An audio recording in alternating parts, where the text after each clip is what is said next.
Hello and welcome to Mint Talk India. आज के इस वीडियो में हम आपके NCERT क्लास 6 मैथमेटिक्स का chapter number 1 knowing your numbers के पेज नंबर 12 से आगे के क्वेश्चंस को देखने वाले हैं। इस चैप्टर के बाकी पार्ट्स के लिंक आपको इसी वीडियो के नीचे डिस्क्रिप्शन बॉक्स में मिल जाएगा। So today in this session we are going to study large numbers in practice. But आगे बढ़ने से पहले मेरे बारे में थोड़ा सा इंट्रोडक्शन, जिसे आप स्क्रीन को पॉज करके भी देख सकते हैं। So let us move on. In earlier classes, we have learned that we use centimeter, that is short form cm, as a unit of length whenever we measure small things. Like if we are going to measure the length of a pencil, width of a book, हम उस time centimetres का use करते हैं जो हमारे ruler में measurement दिखाई देता है। और इसके अलावा अगर हमें कोई ऐसी चीज़ को मेजर करना होता है जिसका थिकनेस बहुत ही कम होता है, जैसे thickness of a pencil, it is very small, so these kind of small things we will measure it in millimeters, जिसका short form है mm. Similarly, if we are going to measure the distance between cities, वो बहुत ही बड़ा distance होता है, बहुत ही लंबा measurement हो जाता है। उस टाइम ना तो हम सेंटीमीटर यूज़ करते हैं ना तो हम मिलीमीटर यूज़ करते हैं, उस टाइम हम किलोमीटर्स यूज़ करते हैं। तो जैसे जैसे डिस्टेंस बढ़ता जाता है वैसे वैसे ही हमारे यूनिट ऑफ मेजरमेंट का जो यूनिट होता है वो भी चेंज होता जाता है। Metre is the standard unit of measurement. अब मीटर से जो बड़ा वाला यूनिट होगा उसे हम किलोमीटर्स बोलेंगे। हाउ मच बिग, कितना बड़ा? 1000 times bigger. That means 1000 metre is equal to 1 kilometre. That we have already studied. इससे भी छोटे छोटे कुछ यूनिट्स हैं। मीटर से छोटा यूनिट है सेंटीमीटर और सेंटीमीटर से भी छोटा यूनिट है millimetre. How much smaller? Metre से 100 टाइम्स छोटा होता है centimetre. That means 100 centimetre is equal to 1 metre. Similarly millimetre centimetre से भी छोटा यूनिट है। कितना छोटा? 10 टाइम्स छोटा। 10 टाइम्स छोटा होने का मतलब 10 millimeter is equal to 1 centimeter. These are the things we should remember. Let us do some conversion. Number A, 1 centimeter is equal to 10 millimeter. Number B, it is written that 1 meter is equal to 100 centimeter.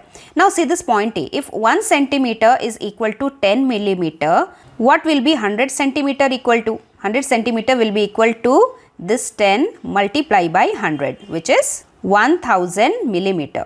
अगर हम इसी value को इस 100 centimetre के जगह पे लिख देंगे तो ये कैसे बनेगा? 1 metre will be equal to 1000 millimetre. और वही यहाँ पे लिखा हुआ है आपके टेक्स्ट बुक में, 1 metre is equal to 1000 millimetre. Now let us try to find out how many centimeters will make a kilometer. We already know that 1 kilometer is equal to 1000 meter. अब हमें किलोमीटर से centimetre तक conversion में जाना है। हम kilometre को पहले मीटर में कन्वर्ट करते हैं और फिर उस मीटर को हम सेंटीमीटर में कन्वर्ट करते हैं। You already know that 1 kilometre is equal to 1000 metre. Metre का सेंटीमीटर में कन्वर्जन कैसे होता है? 1 metre is equal to 100 centimeter, you already know that. What is the value of 1000 meter? 1000 meter will be 100 multiplied by 1000. That comes out to be 1 lakh centimeter. इस 1000 metre की जगह पे हम ये वाला 1 किलोमीटर भी लिख सकते हैं, बोता same only. So 1 kilometre is equal to 1 lakh centimeter answer. Let us see one more. Number C is how many millimeters will make 1 kilometer? So first we have to convert 1 kilometer into meter. फिर उतने को हमें centimetre में convert करना है and then finally we will reach up to the millimeter. 1 kilometre 1 lakh centimetre के बराबर होता है, ये हमने अभी अभी निकाला। अगर 1 सेंटीमीटर 10 मिलीमीटर होता है तो 1 लाख सेंटीमीटर कितना मिलीमीटर होगा? 10 लाख मिलीमीटर होगा। And that is your answer. And that's written in your textbook also. ये तो हुई डिस्टेंस मेजर करने की बात। लेकिन जब हम मार्केट में जाके कुछ सामान का वेट मेजर करते हैं तो हम भारी से भारी चीज़ों को किलोग्राम में मेजर करते हैं और जो छोटी छोटी चीज़ें होती हैं, हल्की चीज़ें, उन्हें हम ग्राम्स में मेजर करते हैं। And we also know that 1 kilogram is equal to 1000 grams. We should also know that 1 gram is equal to 1000 milligram. Similarly whenever we measure some liquid things, उसे हम लीटर में मेजर करते हैं। 1 kilogram की तरह 1 litre भी 1000 millilitre के बराबर होता है। Let us go back to the try these questions. Number 1 तो हमने कर लिया है। Name 5 large cities in India. So Delhi, Mumbai, Pune, Kolkata, Hyderabad, Bangalore, these are few of the larger cities in our India. उसके बाद पेज नंबर 13 में ट्राई दीज क्वेश्चंस हैं। Number 1, how many milligram will make 1 kilogram. Gram से 1000 टाइम्स बड़ा होता है किलोग्राम, और ग्राम से ही 1000 टाइम्स स्मॉलर होता है मिलीग्राम। तो अगर हमें किलोग्राम से मिलीग्राम तक आना है तो हमें क्या करना पड़ेगा, हमें इस 1000 को और यहाँ के 1000 को करना पड़ेगा multiply. So our answer will be 1 kilogram is equal to 10 lakh milligram. Let us see question 2। A box contains 2 lakh medicine tablets each weighing 20 milligram. एक टैबलेट का वेट 20 मिलीग्राम है और एक बॉक्स के अंदर इतने सारे टैबलेट्स हैं। What is the total weight of all the tablets in the box in gram and in kilogram. तो हमें सबसे पहले इतने सारे टैबलेट्स का टोटल वेट कितना है वो निकालना पड़ेगा। अब क्योंकि हमारे एक टैबलेट का जो वेट है वो मिलीग्राम में है, 2 लाख टैबलेट्स का वेट जब हम निकालेंगे मल्टीप्लाई करके तो वो वेट भी मिलीग्राम में आएगा। फिर हमें उस मिलीग्राम को पहले ग्राम्स में कन्वर्ट करना है एंड देन अगेन उस मिलीग्राम को किलोग्राम्स में कन्वर्ट करना है। So total weight of all the tablets is 2 lakh multiply by 20 mg, that is 40 lakh milligram. Now we already know that 1 gram is equal to 1000 milligram. Milligram का short form mg होता है। अब बताइए 1 milligram कितना होगा।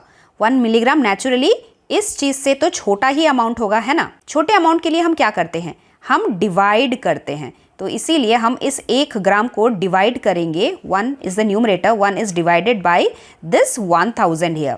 अब हमारे पास एक यूनिट की वैल्यू आ गई। If 1 milligram is equal to 1 by 1000 gram, what is 40 lakhs milligram equal to. 40 lakhs milligram is equal to 1 by 1000 multiply by 40 lakhs gram. अब यहाँ पे 1230 एंड ऊपर पे 1230, न्यूमरेटर एंड डिनोमिनेटर का 0 कैंसिल आउट होता है। तो हमारे पास आंसर कितना बचा, answer is 4000 gram. Weight of all the tablets in gram is 4000 gram. Now we will convert this gram into kilogram. We already know that 1000 gram is equal to 1 kilogram. So 4000 grams will be equal to 1 by 1000 multiply by 4000. So numerator के 3 0 और denominator के 3 0 cancel out. The answer is 4 kilogram. So weight of all the tablets in kilogram is 4 kg.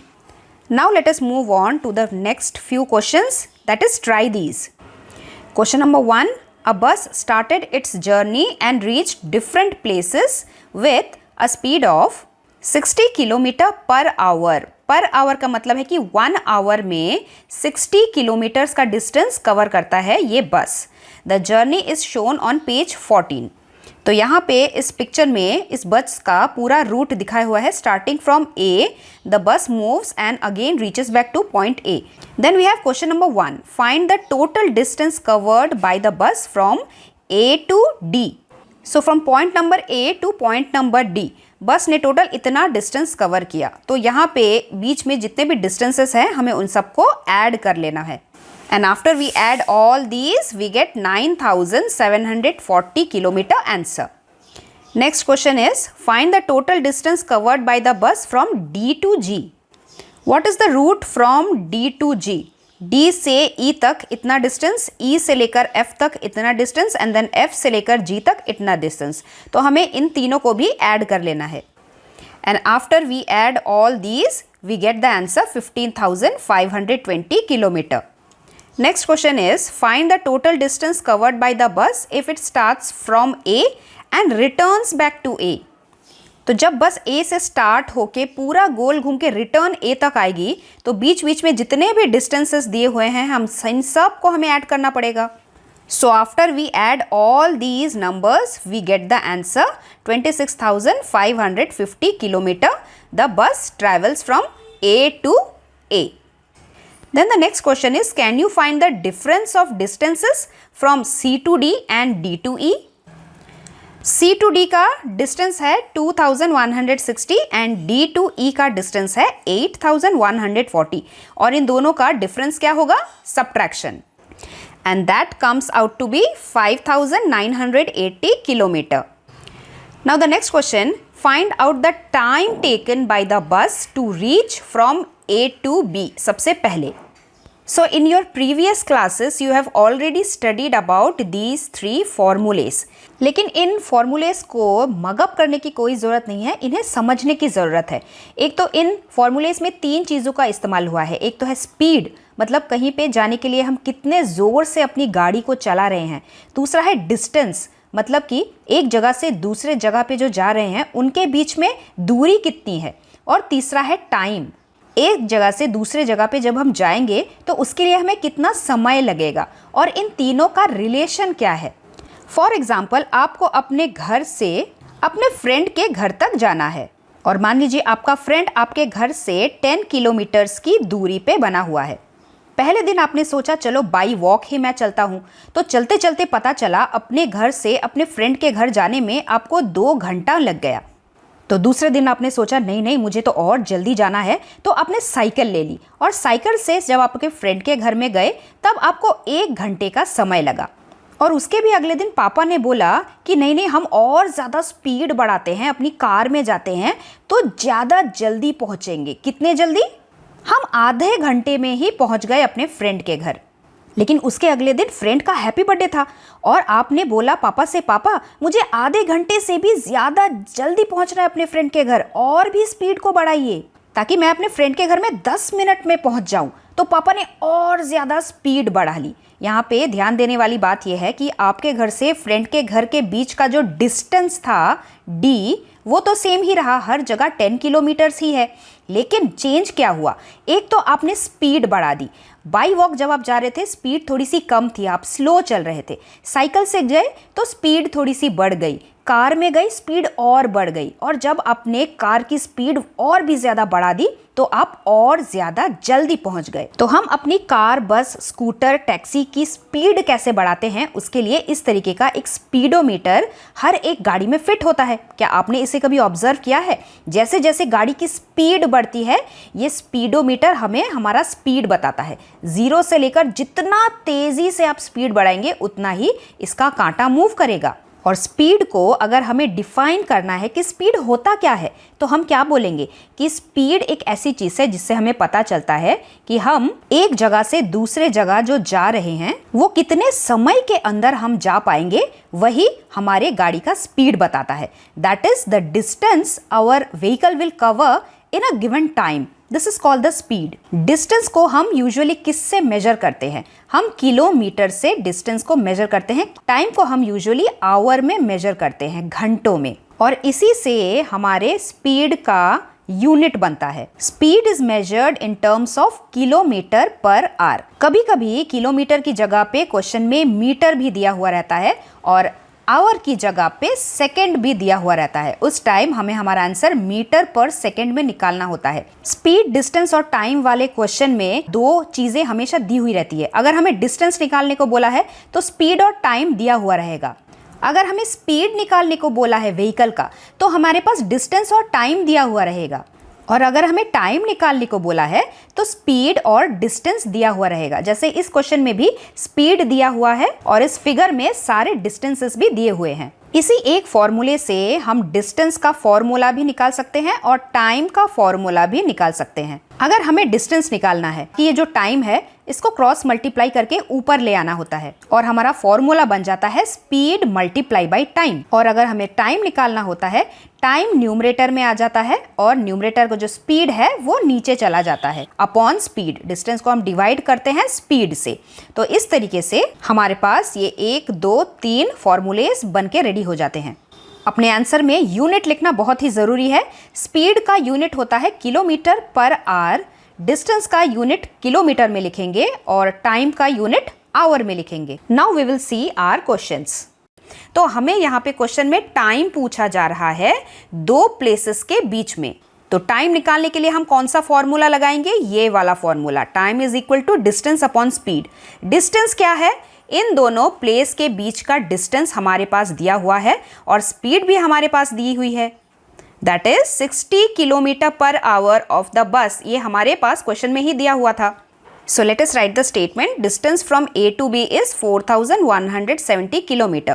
Speed of the bus is 60 kilometer per hour and our formula is time is equal to distance divided by speed. So let us put here distance हमारे पास already given है 4170 divided by 60. Numerator का 0, denominator का 0 cancel. After that if we divide 417 by 6 we will get remainder 3. तो हम fraction को convert करके mixed fraction में लिखना सीख रहे थे 4th स्टैंडर्ड में। And how do you right that?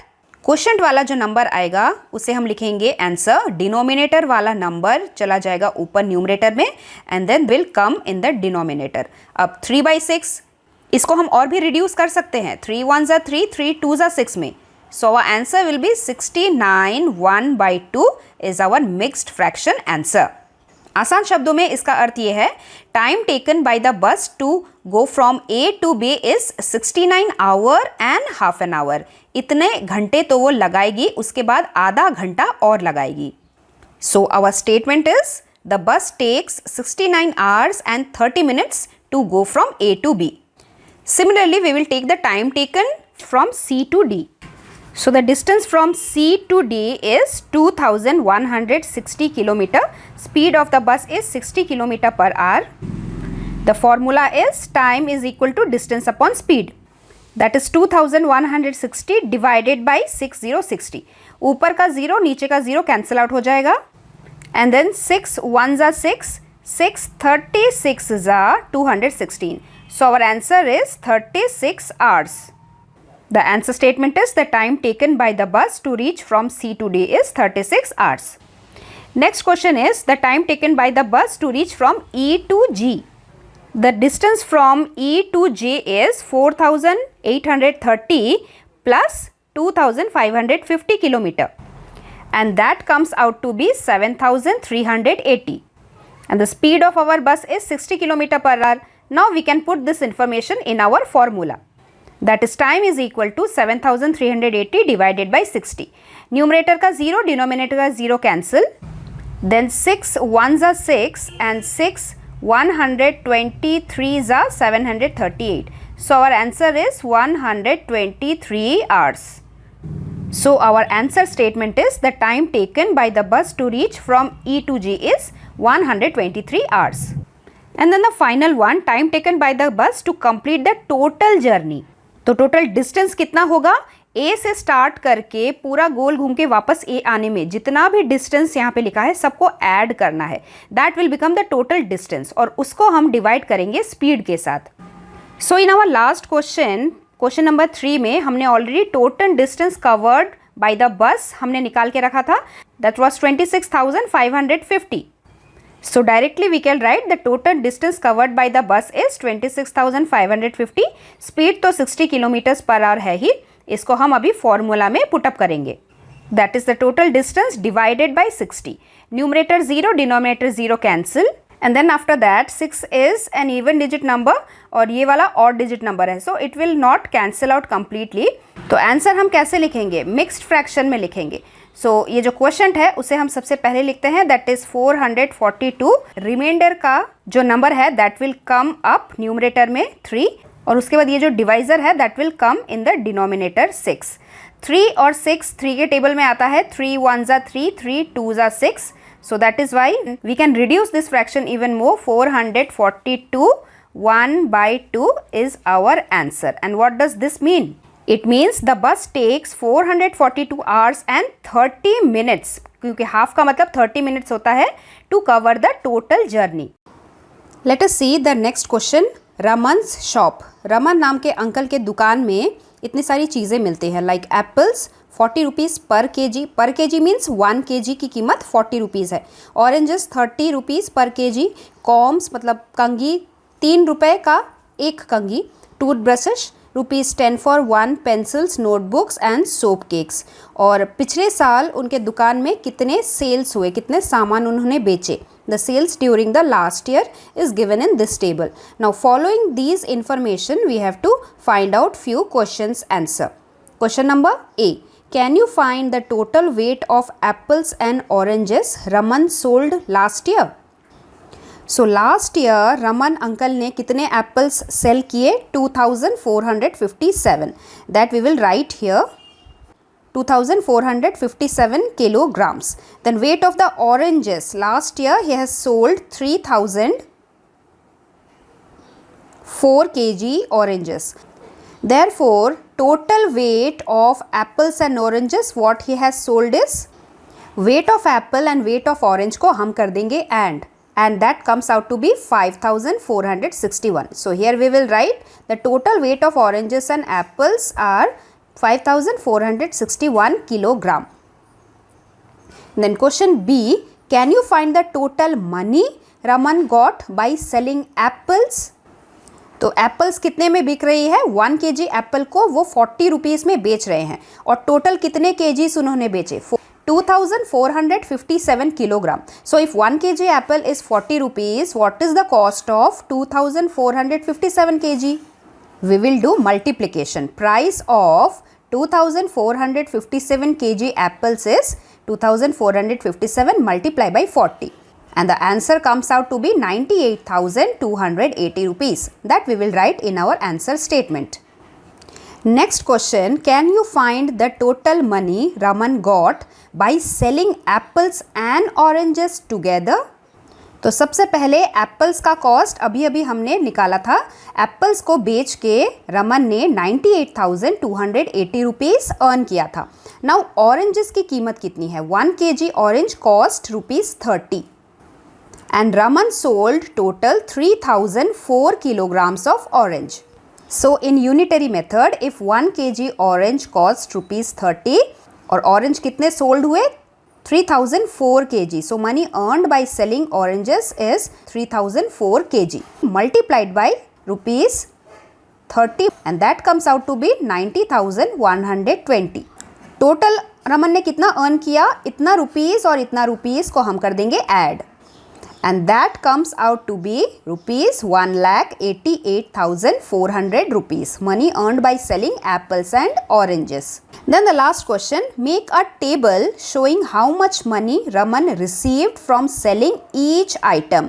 Raman uncle ने जितने भी सामान बेचे उन्हें बेचकर उन्होंने कितना पैसे अर्न किया उसका हमें एक टेबल बनाना है and you have to arrange the entries of amount of money received in descending order. उसके बाद जितना पैसा उन्होंने कमाया है बड़े अमाउंट से लेके छोटे अमाउंट तक डिसेंडिंग ऑर्डर में उन्हें हमें अरेंज करना है and then you have to find the item which brought him the highest amount. कौन से सामान को बेच के उन्हें सबसे ज़्यादा पैसे की कमाई हुई है, हाईएस्ट अमाउंट उन्हें रिसीव हुआ है, हमें वो सामान निकालना है and how much is the amount और कितना पैसे उन्होंने कमाया है वो हमें बताना है.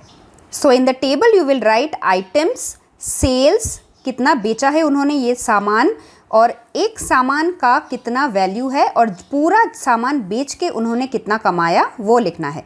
फॉर एग्जांपल एप्पल्स उन्होंने बेचे थे, कितने बेचे थे? 2457 किलोग्राम टोटल बेचा था. 1 किलो एप्पल 40 रुपीज़ का है तो फिर इतने किलोग्राम एप्पल कितने रुपीज़ के उन्होंने बेचे? हमने क्वेश्चन नंबर ए में निकाला था 98,280 रुपीज़ रमन अंकल ने रिसीव किए. सिमिलरली ऑरेंजेस जब उन्होंने बेचे 30 रुपीज़ में 1 किलोग्राम ऑरेंजेस बेचे. टोटल उन्होंने 3004 kg ऑरेंजेस बेचे. टोटल उन्हें बेच के कितने पैसे की कमाई हुई? He earned ₹90,120. सिमिलरली उन्होंने कॉम्स बेचा, एक कंगी 3 रुपए का बेचा और टोटल उन्होंने 22,760 कंगियों को बेचा. अब इतने सारे कंगियों का कितना कीमत है? 22,760 मल्टीप्लाइड बाई ₹3 और वो हमें कितना आएगा? That comes out to be 68,280. Similarly for toothbrushes, एक टूथब्रश की कीमत 10 रुपए की है. इतने सारे टूथब्रशेस की कीमत है ये. पेंसिल्स उन्होंने बेची, एक पेंसिल 1 रुपए की बेची तो 38,350 पेंसिल्स को जब उन्होंने बेचा उन्होंने कमाया इतने रुपए. नोटबुक्स उन्होंने 6 रुपीज़ का एक नोटबुक बेचा और इतने सारे नोटबुक्स जब उन्होंने बेचा तो 40,000 टू मल्टीप्लाइड बाई ₹6 उन्होंने इतने पैसे कमाए। And similarly for soap case, इतने सोप केस को बेच के उन्होंने इतने रुपए कमाए। इन सभी चीज़ों को हमें अब डिसेंडिंग ऑर्डर में अरेंज करना है। And which is the highest amount out of all these? इन सब में हाइएस्ट अमाउंट है दिस अमाउंट 2,53,670, जिसे उन्होंने मिला टूथब्रशेस को बेच के। And when you arrange the amount of money received in descending order, you will get the order like this. ये सबसे हाइएस्ट अमाउंट है जो रमन को मिली और ये सबसे स्मॉलेस्ट अमाउंट है। And finally the answer statement, the item which made Raman earn the highest amount is toothbrushes and the amount is ₹2,53,670. And that was the last question of this video and we have ended page number 14. In our next part, we will quickly revise the word problems given in page number 15 and solve the exercise 1.2 given in page number 16. So till then, thank you very much and God bless you all. Thanks for watching and do like, share, subscribe our channel Mint Talk India for more upcoming videos.